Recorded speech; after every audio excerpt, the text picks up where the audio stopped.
I got myself in some trouble because when I went to the library in January, I got out a lot of books. And I still have these 6 left over. I thought there were 5 or 6. Oh shit, I miscounted. These 6 books are left over. They're left fun. And I want to read them all. I don't have time to read them all because these books have to be returned to the library on February 17th, Tuesday. All of these have to get back. I have not read a single one of them. It is currently February 11th, but it's late in the evening. I'm officially starting this vlog actually tomorrow, but I thought I'd film the intro now. And we'll see how much I can read in 5 days. Because we have Thursday, Friday, Saturday, Sunday, Monday, 5 days. This is a mad job, I know, but I'm gonna try. Okay, so I put them in groups of 2. The first 2 are the ones that I most want to get to. The first one being Fake Skating is actually the priority. This one's by Lynn. It's a YA contemporary book. It will be my first read, I'm telling you that. And this is Fake Dating. It's YA. It's Friends to Lovers as well, I believe. And I don't know, I just really love Better Than the Movies, and nothing like the movies that is out there, so I desperately want to get to this because I know I love this. Then I also have His and Hers by Feeney.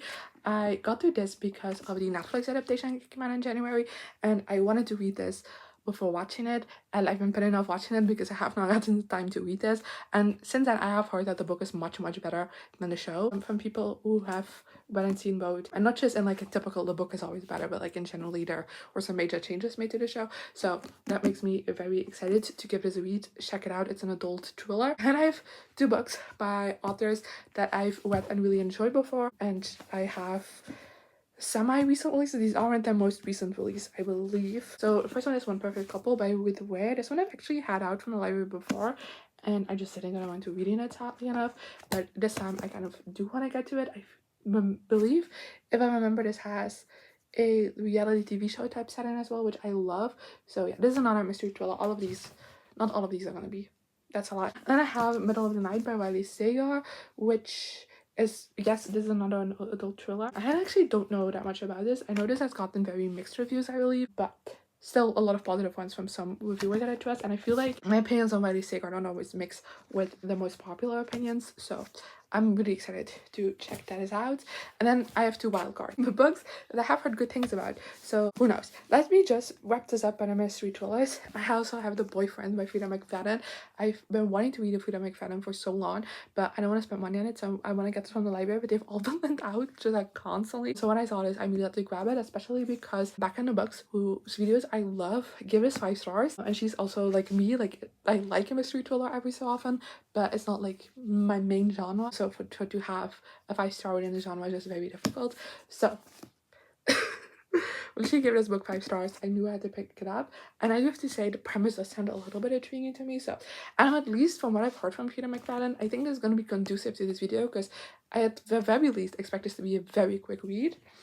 And then lastly, we have Atmosphere by Taylor Jenkins Reid. I've had a couple Taylor Jenkins Reid before. I've read Daisy Jones and the Six and Malibu Rising, I believe, but I've heard so many great things about this book. This was on so many people's favorite of the years list. It's like a literary fiction, I believe, and it's about a woman who goes to space, which I also think is really interesting. It's sapphic as well, so hopefully it will be right up my alley. Who knows? And yeah, that's the whole stack. I don't think I get to all of these. My guess is 4, and that's very hopeful. So maybe 5, because it is 5 days, 1 book a day, but then there's only 1 that I can't read. Which one will that be? I don't know. We'll see. I'm panicking.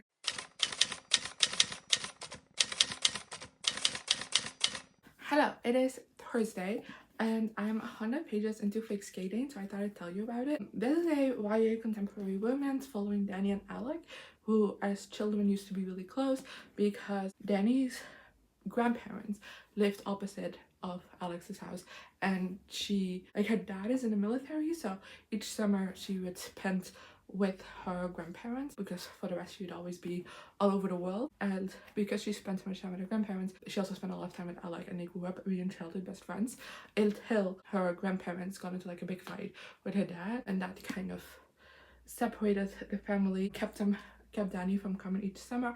And the last summer that she actually spent there, something happened between her and Alec. We don't know exactly what, but we know they didn't keep in touch, so let's keep it that way. And now it's years later, they're in their senior year of high school, and Danny's parents have just divorced, and her mother is moving back in with her parents, like her dad, because the grandma has died.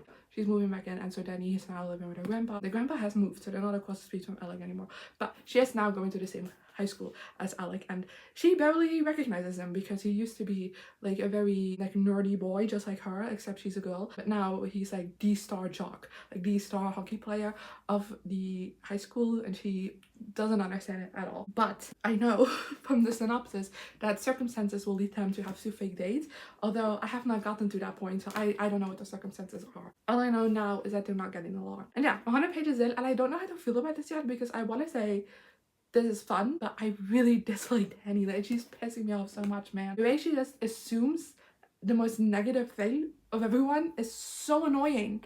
Like, oh my god, girl, get a grip, not everybody's out to kill you, you know? It is generally so annoying. And then she sometimes will make remarks and it's like, why does everybody look at me like I'm the asshole? It's like, you are. You're being insensitive. That's why people look at you like you're being insensitive. Because what you said is a dick move. And she's pissing me off so much, and I really hope that it will become better throughout the book. But for the rest, everything is fun. I do think especially Alec's story so far is really interesting because he has become kind of like a big ice hockey star, and he feels very privileged for all the chances he gets, and he likes playing a sport, but it's not his dream life to be an ice hockey player yet. Everyone assumes that of him, and he doesn't want to sound ungrateful by saying he wants to pursue other things. So I feel like that's going to be a very interesting conflict throughout the book, and I'm very excited to see that play out. Also kind of like his group of friends. I think they're really funny. So with Danny, like the side characters are just like her mom and her grandfather so far, who I like, but I don't like her attitude towards them.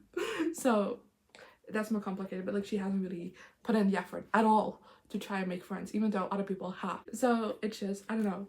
I feel like this could right now go either direction for me liking it or hating it. Who knows? But I'm reading this very quickly, so I am hoping that I will get this knocked out today. We do have to go to a comedy show tonight. Oh, we don't have to go. We have tickets for a comedy show tonight that I'm very excited for. But that does mean that like reading time in the evening is completely squished out because I'll be out of the house. But I do hope that I get through this today. Hi, I moved my ass to the living room. I'm tired. Not really tired, I'm lazy. That's why the update is like this. I apologize. But it is dinner time. So that means I probably wouldn't get any more reading done after this today. So I thought I'd give you an update as I'm 200 pages into fake skating, which means I have like 130 pages left. It's oddly enough. But I can say that I've been liking this more. Like I said, I love, like I really, okay, basically what is the deal with this book is that I love everything except Danny. I really like the relationship Danny and Alec have. I like Alec's personal stuff going on. I like the cast of side characters. I love Danny's grandfather. Let me say that. Oh, I hate someone else. I also hate Danny's dad. That's all I can say about that man. But like that's kind of the point of the book. But Danny is so frustrating. She's just so selfish. And there's several times where something is pointed out to her and she's like, oh, didn't realize that I was supposed to know that. It's like, yeah, babe, everybody knows that. Just pay attention to things going on like that aren't about you. And the way she's so condescending about ice hockey in particular, like everyone she's like friends with, everyone in her life cares a lot about this thing. And like I get it, if it's not your thing, it's not your thing. But like, she's so condescending about it all the fucking time.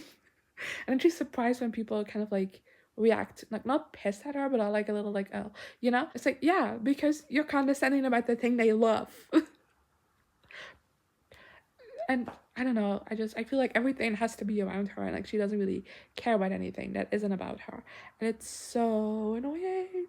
I'm not gonna lie. And I don't know, I feel like Danny just pisses me off a lot. Good day, my friends. It's the next day. It's 2:15, which is a little later than I wanted to, but my morning was a bit more of a slow start, and like honestly I woke up relatively early for my doing, so that was a bit of a surprise. But I just got chatting with my mom, and then we had the Roche cast reveal, which is not that I care that much about the musical, but as a huge Kadri fan I had to tune into that, and there were some surprises in there, so I might be a little bit more interested than I was before, but that kept me kind of occupied for like my morning for more so than I thought. But I did finish fake skating today, and I'm very sad to report this is a 3-star. I really hope more for this, but I don't know, it just didn't really work for me as much as I wanted to. And my main issue with that is Danny, because, and I realized this as I was reading today, is that I feel like Alec feel like Alec is very well rounded character. His interests make sense. He has a lot of interest. His goals, his aspiration, like everything is just very well set out. I feel like his like periphery characters are also very well developed and everything makes sense. But when it comes to Danny, not the same care is put into her character. I feel like her only character trait is that she's selfish. She's extremely self-centered. And the fact that her periphery characters are not developed at all also doesn't help with that, because it's like, girl, how little can you know about your mom who you claim to love? And I feel like a lot of her directives and like goals and such aren't as well built out, don't make as much sense. Also, the third act conflict was stupid. I have this thing with romances a lot that I think the third act conflict is really stupid. But goddamn, the one in this one does take the cake. Like, wow. I did have an enjoyable enough time reading this, hence why it's a 3. I didn't hate everything about it. I really like Alec. I do think the romance has some cute moments, but for the rest, I also thought the hockey stuff was interesting. I liked the cast of side characters. And moving on to His and Hers by Alice Feeney. I'm actually quite excited to read this. I feel like I need something a bit more jewelry. Like I said, I have heard so many great things about this book. Now that the show has come out, I feel like I've seen so many more people talk about this book, and everyone thinks it's great and has like a great reveal as well. So I am very excited to get into this.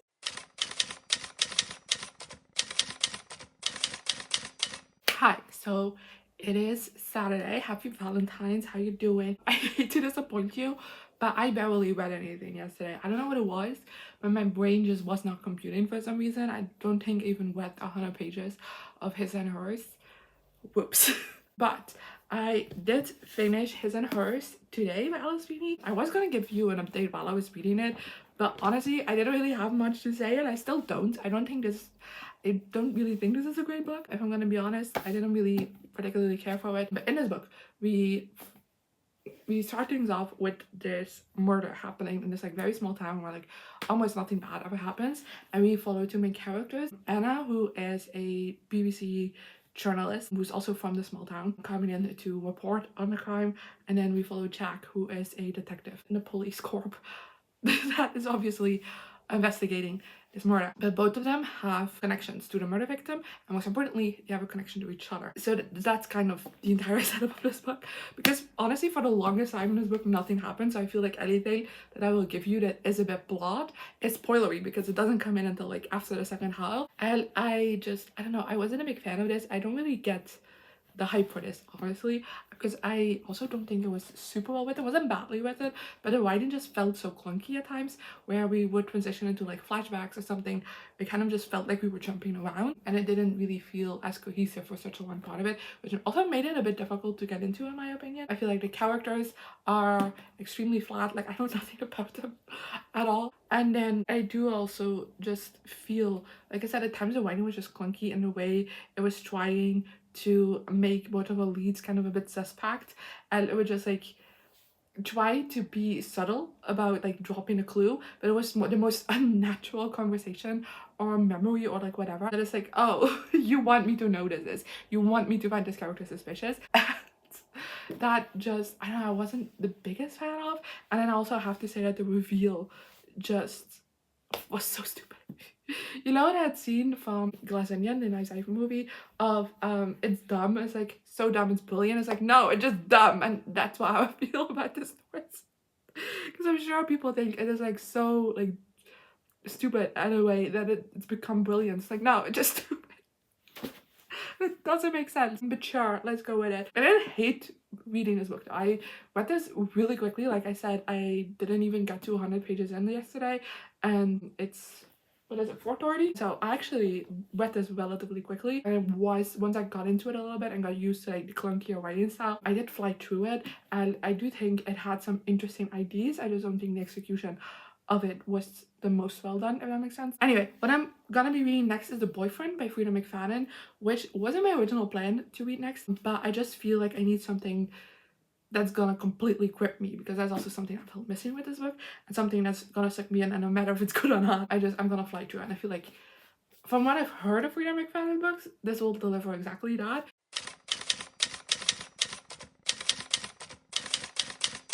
Okay, so I spent just over an hour reading The Boyfriend by Freida McFadden, and I'm 100 pages in, and I totally get why people say that her books are so addicting, because I'm already feeling it. Even though like not a whole lot has happened, we've just gotten to what I would call the inciting incident of this book. But there was just something very addicting about this book so far, and I'm very excited to see it play out. Although I am curious because in this book we follow Sydney, who has been having trouble kind of finding someone to date. Like, she is on this dating app and she has gone on several dates, but like they always turn out badly. And at the start of this book, she goes on one of these dates, doesn't go well, the guy doesn't get a clue, and she has trouble kind of brushing him off a little bit. And when he is basically trying to force himself upon her, this mysterious guy, like not this mysterious guy, but just like this man who she doesn't know, interrupts them and like stands up for her, and she thinks afterwards that they have a moment,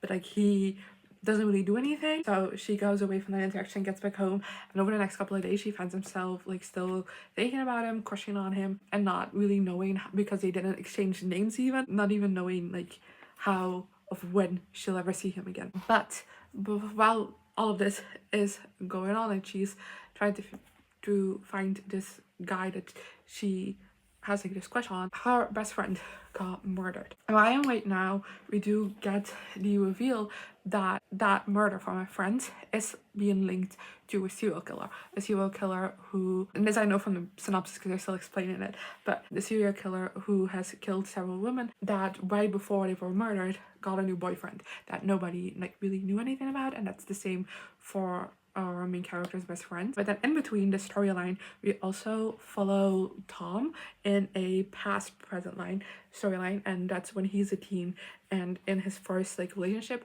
with this girl he's had a crush on since he was a young boy. And he does have some very intrusive thoughts, let's say, that are a bit questionable.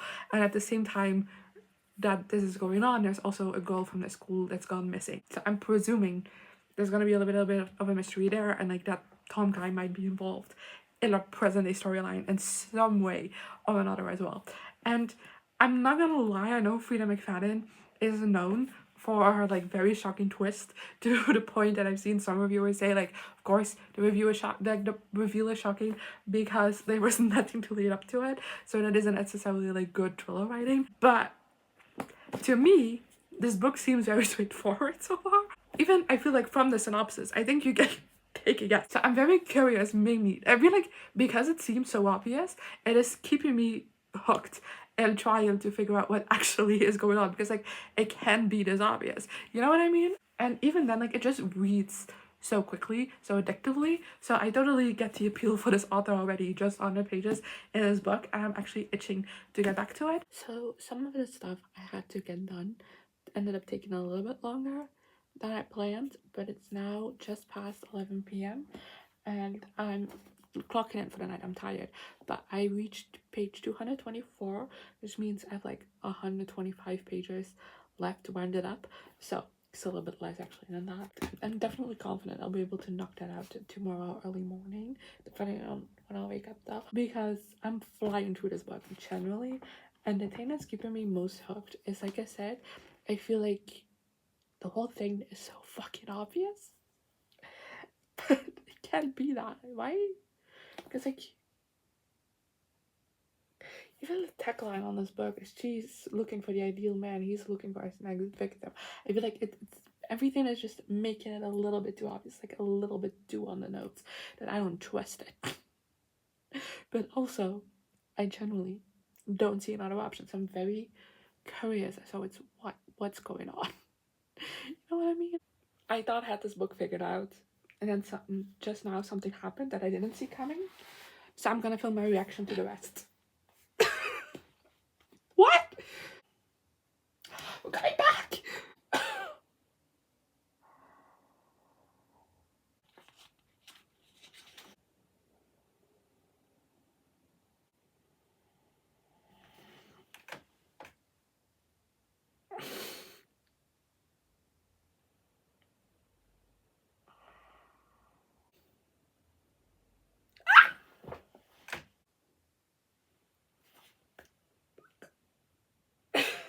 I did not see this coming at all.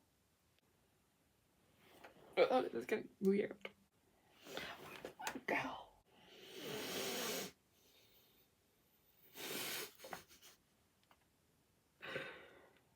This is going off the rails at this point.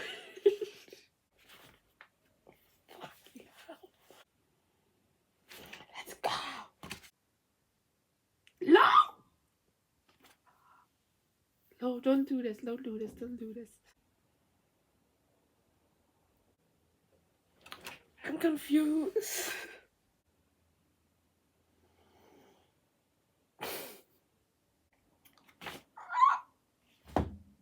How is that how it ends?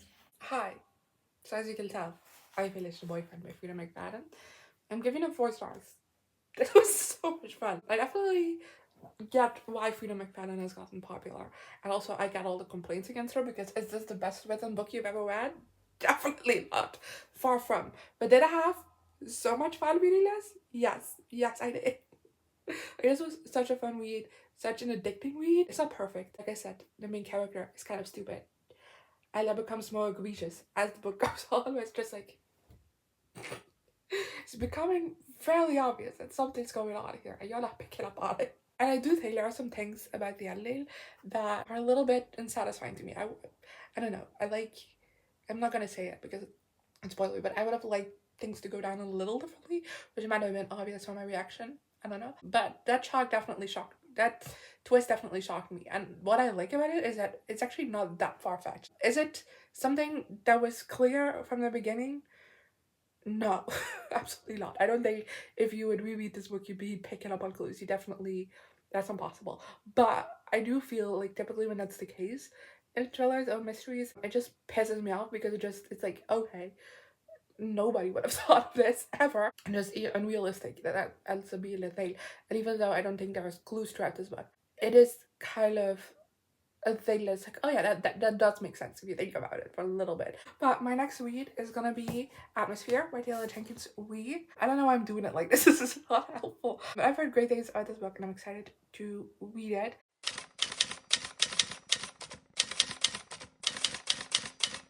How are we doing? I spent the entire afternoon reading Atmosphere. Well, not the entire afternoon because my grandparents came to visit. I'm on page 174, so I thought I'd give you an update on how this book is going.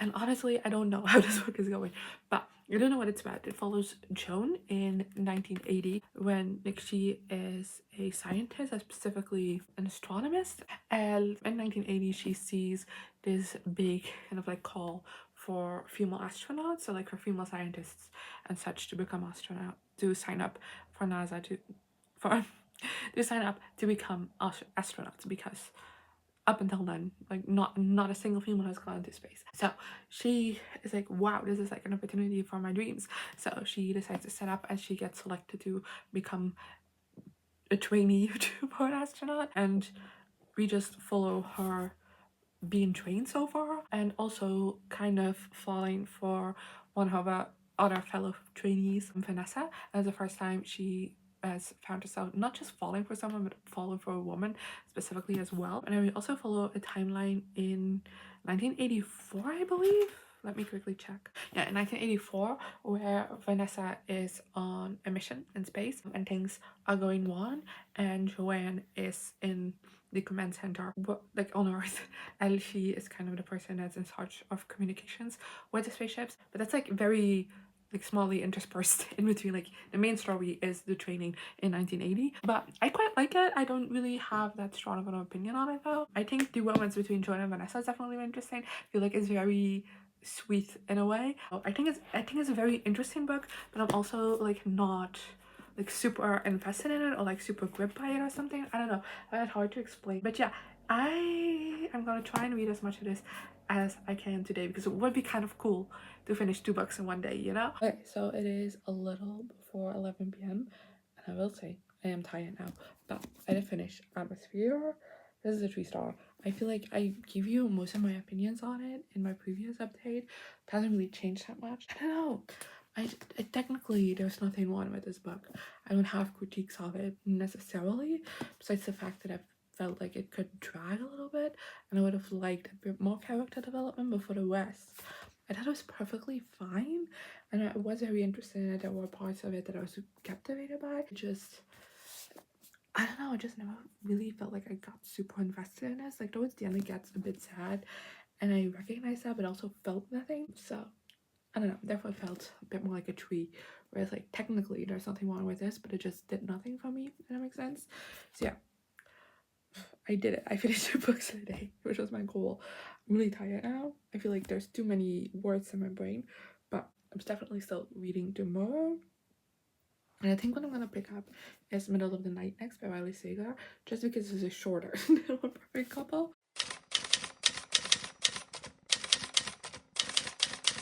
Hi, it's Monday. It's like 3 p.m. and I've been reading Middle of the Night all day so far, and I am 200 pages in. And I don't really know how to feel about it just yet, but I feel like that's very common for me with Riley Sager books. I feel like the second half is typically what makes or breaks one of his books for me personally.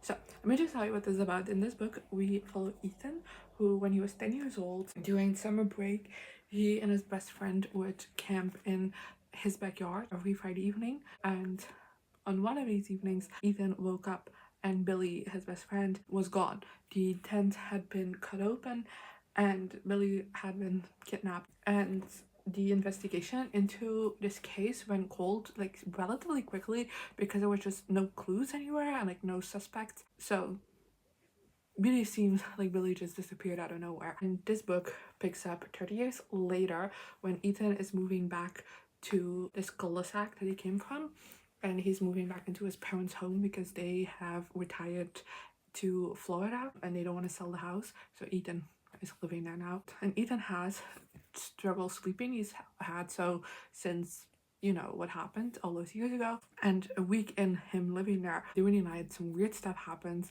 and he goes outside to like check out what's going on, and he swears he feels the presence of Billy, which makes him hopeful that maybe things weren't as bad as presumed. But then the next day they actually end up finding Billy's dead body in the forest that's close to the cul-de-sac. It puts some new movement into the case, and especially Ethan just becomes obsessed with trying to figure out what happened and what's going on right now, because things still are a bit odd around the cul-de-sac. And yeah, I don't know how to feel about this one. I like it. I really like what I've read so far. I feel like it's very atmospheric. It is very much has captured my attention, and I'm like not flying through it because obviously it's taking me a bit, but I am like very attentively reading this, if that makes sense. I'm very sucked into the story. The only thing I kind of dislike about it so far is that throughout the book we get these little chapters that are from the day leading up to Billy's disappearance, and they're told from like different perspectives of characters that lived in the cul-de-sac, and I don't think each perspective is as interesting as another. And I generally have been like some that I think are genuinely interesting, add some explanation to why are things going on in this cul-de-sac, even not just directly related, like not seemingly directly related to what was going on with Billy, but just kind of like wider stuff that I do think is interesting and maybe will play a part in things. But there's also been somewhere I'm like, okay, what's the point? But everything said in present day I think is really interesting, and I'm at a point where Ethan is really like going into like a little bit of a descent of madness when it comes to what's going on, and I do think that's interesting. But like I said, I feel like with Riley Sager books, the second half with like the reveals and everything going on is typically what makes or breaks the book for me. So I'm very curious to kind of like see what direction this is gonna go, especially because this has the potential to go supernatural, and I don't think it will, just based on Riley Sager's other books, but like it could, and I feel like that could be interesting. Hi, so it's the evening and I just finished Middle of the Night by Riley Sager. I swear to God, I had like 10 pages left before dinner. After dinner, I always spent some time watching TV with my mom, so I literally just read like 10 pages. And I'm remembering it because I finished this book, and sadly enough I'm gonna give it 2 stars. Like I said, this was gonna be made or broke. Is it made to make it or break it kind of deal with the second half with Riley Sager books for me, and I feel like this one just didn't really turn out well. I just didn't think a whole lot happened. Like generally like nothing happens until like the last 50 pages or so, when like the first like the reveals start coming in, but like all of the 300 pages before that, nothing. And I wanted a little bit more from that, especially because I feel like as much as this was quite atmospheric, I feel like we could use a little bit more tension or like intrigue, some red herrings maybe. That really just wasn't the case throughout this book. And then the ultimate reveal, I just was kind of lame.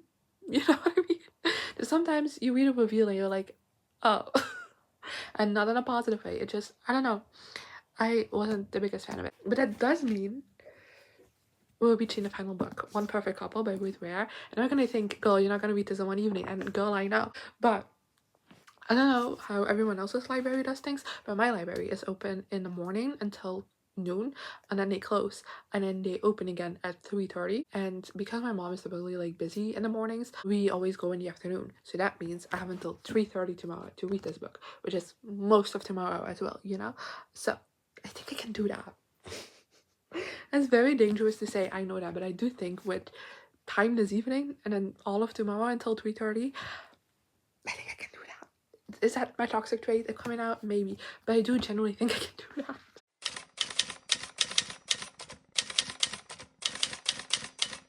I'm gonna do this quickly because it's quite literally 3:30. So I literally just finished The Perfect Couple by Ruth Ware. Give it 2 stars. Wasn't a fan, sadly enough. This book follows Lila, who together with her boyfriend goes to do a reality show on this island that is for couples. It's like pitched as a mix between Love Island and Survivor. And then after their first day on the island, the crew like goes away on a ship and a huge storm breaks out, and they all now have to survive on this island because they can't contact the ship with the crew on it anymore. And that makes sense. Like I said, give this 2 stars. Wasn't a fan of it. I was actually really excited for this because I love a book that is like a reality TV show Gone Off the Rails. This isn't that. This is just a survival book, and I think it was really boring. Like there wasn't much survivaling. Everything just went very easily, and then there was an antagonist in this book, and I thought they were cartoonishly evil to the point where like there was just no tension, and I don't know. I was really bored reading this book. I didn't hate it. I do think there was some interesting parts to it. I liked the cast of characters fine enough, but I don't know, 2 stars. And that brings us to the end. I did it. I read all 6 books. I still can't believe it. I just wish rating wise it was a bit more successful, because we have a 3, a 2, a 4, 1 good book, a 3, a 2, and another 2. So that wasn't successful, but hey, I had 6 books over like what, just the same amount of days? I don't know. This was insane. I'm never doing this again. But thank you for joining me on this journey, and I'll see you next time.